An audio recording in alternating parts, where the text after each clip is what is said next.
ہماری ویڈیوز دیکھنے کے لیے ہمارے چینل صراط جنت کو سبسکرائب کریں۔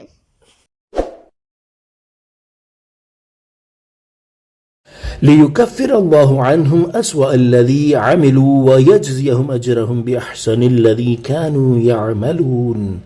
ترجمہ کنز العرفان، تاکہ اللہ ان سے ان کے برے کام مٹا دے جو انہوں نے کیے اور انہیں ان کا اجر دے ان اچھے کاموں پر جو وہ کرتے تھے۔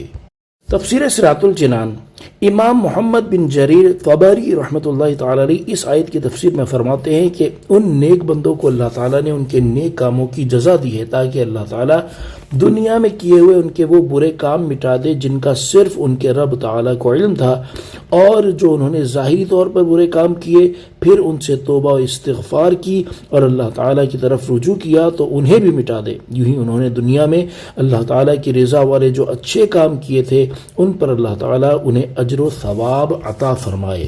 الیس اللہ بکاف عبدہ، ترجمہ کنز العرفان، کیا اللہ اپنے بندے کو کافی نہیں؟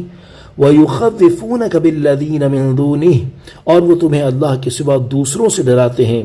وَمَن يُضْلِلِ اللَّهُ فَمَا لَهُ مِنْ هَادٍ، اور جسے اللہ گمراہ کرے اس کے لیے کوئی ہدایت دینے والا نہیں۔ وَمَن يَهْدِ اللَّهُ فَمَا لَهُ مِن مُضِلٍ، اور جسے اللہ ہدایت دے اسے کوئی بہکانے والا نہیں۔ الیس اللہ بعزیز ذی انتقام، کیا اللہ سب پر غالب بدلہ لینے والا نہیں؟ تفسیر صراط الجنان، الیس اللہ بکاف عبدہ، کیا اللہ اپنے بندے کو کافی نہیں؟ اس آیت میں بندے سے مراد سید المرسلین صلی اللہ تعالی علیہ وآلہ وسلم ہے، جیسے وہ انبیاء اکرام علیہ السلام جن کے ساتھ ان کی قوموں نے ایذا رسانی کے ارادے کیے، اللہ تعالیٰ نے انہیں دشمنوں کے شر سے محفوظ رکھا اور ان کی کفایت فرمائی، جیسے حضرت نوح علیہ السلام کو غرق ہونے سے محفوظ رکھا اور حضرت ابراہیم علیہ السلام کو آگ میں سلامت رکھا۔ تو اے حبیب صلی اللہ تعالی علیہ وآلہ وسلم، جب اللہ تعالیٰ آپ سے پہلے رسولوں کو کافی رہا تو آپ کے لیے کیوں کافی نہ ہوگا؟ یقیناً جس طرح اللہ تعالیٰ آپ سے پہلے رسولوں کو کافی تھا اسی طرح آپ کو بھی کافی ہے۔ وَيُخَوِّفُونَكَ بِالَّذِينَ مِن دُونِهِ، اور وہ تمہیں اللہ کے سوا دوسروں سے ڈراتے ہیں۔ شان نزول، بعض مفسرین نے فرمایا کہ کفار عرب نے نبی کریم صلی اللہ تعالی علیہ وآلہ وسلم کو بتوں سے ڈرانا چاہا اور آپ صلی اللہ تعالی علیہ وآلہ وسلم سے کہا کہ آپ ہمارے معبودوں یعنی بتوں کی برائی بیان کرنے سے باز آئیے، ورنہ وہ آپ کو اس طرح نقصان پہنچائیں گے کہ ہلاک کر دیں گے یا عقل کو فاسد کر دیں گے۔ اس پر یہ آیت نازل ہوئی، اور بعض مفسرین کے نزدیک یہ آیت حضرت خالد بن ولید رضی اللہ تعالی عنہ کے بارے میں نازل ہوئی ہے، جیسا کہ حضرت قتادہ رضی اللہ تعالی عنہ فرماتے ہیں، حضرت خالد بن ولید رضی اللہ تعالیٰ عنہ عزا بت کی طرف گئے تاکہ اسے کلہاڑے کے ذریعے توڑ دیں۔ جب اس کے قریب پہنچے تو اس کے خدمتگار نے کہا، اے خالد بن ولید، اس بت سے ڈرو کیونکہ یہ بڑی قوت والا ہے اور اس کے سامنے کوئی چیز ٹھہر نہیں سکتی۔ حضرت خالد بن ولید رضی اللہ تعالیٰ عنہ نے اس کی پرواہ کیے بغیر کلہاڑے سے عزا بت کی ناک توڑ دی اور پھر اسے ٹکڑے ٹکڑے کر دیا۔ حضرت خالد رضی اللہ تعالیٰ عنہ کو ڈرانا گویا کہ نبی کریم صلی اللہ تعالی علیہ وآلہ وسلم کو ڈرانا ہے، کیونکہ آپ رضی اللہ تعالیٰ عنہ نے تاجدار رسالت صلی اللہ تعالی علیہ وسلم کے حکم سے ہی یہ کام کیا تھا۔